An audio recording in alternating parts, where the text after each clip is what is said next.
Hello guys, welcome back to Gemini Gamers. This is episode number 8 of our KSP weekly news show. So we've been doing this for 8 weeks. This is the first time I'll be doing pre-recorded gameplay, so it won't be a live commentary anymore. Hopefully this is a better way for me to get my thoughts across and make a better video overall, better quality. And yeah, again, if you're enjoying these, make sure to like, comment, and subscribe down below so I know to keep making them and put more work into them, so you know, do all that stuff. So let's go ahead and get going with the space news. Kerbal news, but you know, space news before.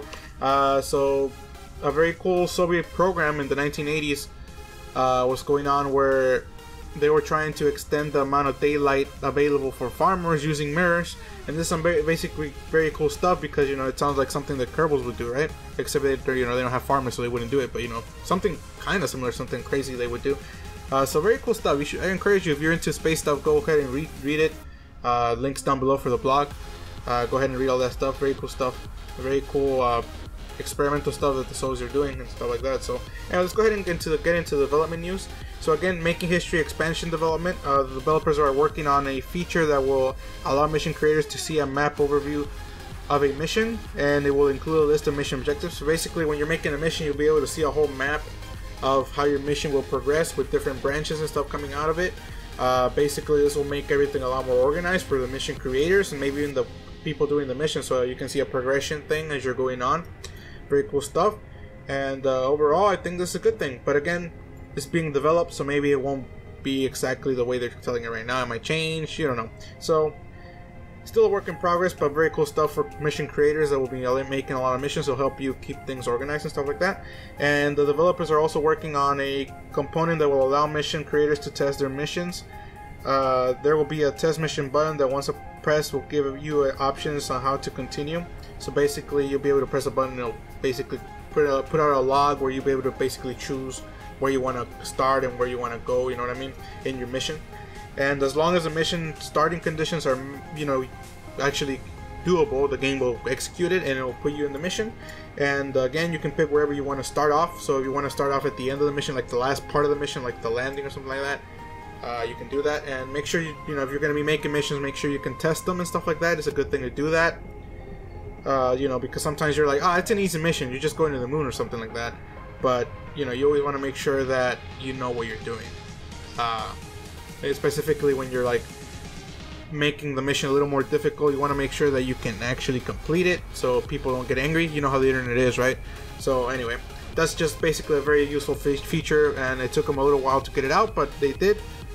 So anyway, very cool stuff. And again, more mission nodes were tested.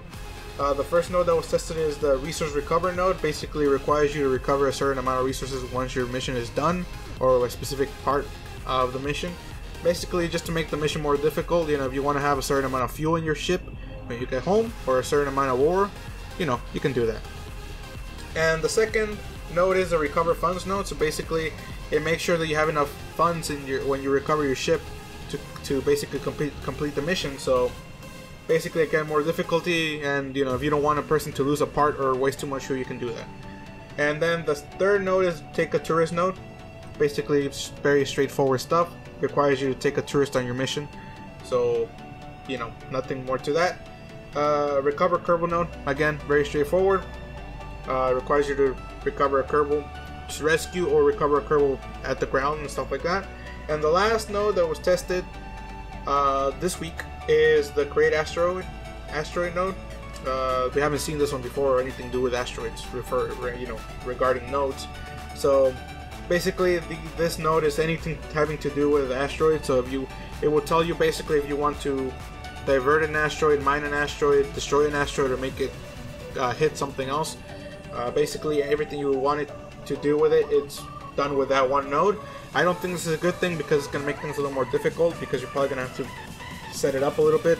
They should make more notes concerning stuff like that, but you know, maybe not an asteroid specifically, but basically maybe a ship or a part that you need to divert before it hits the moon or something like that, cool, something like that.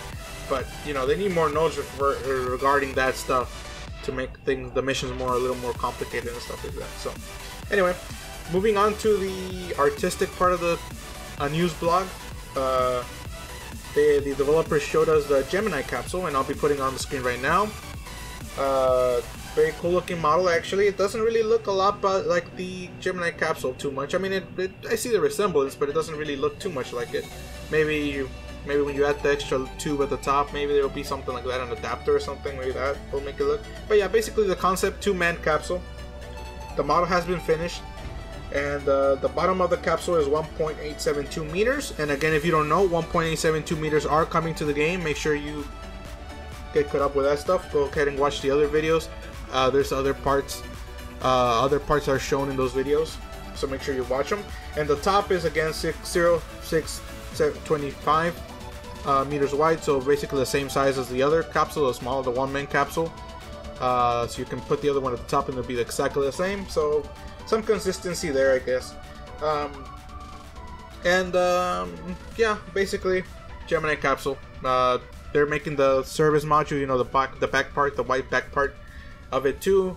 I think I showed a picture of that in one of the earlier episodes. I'm not too sure though, but go ahead and watch them if you haven't again.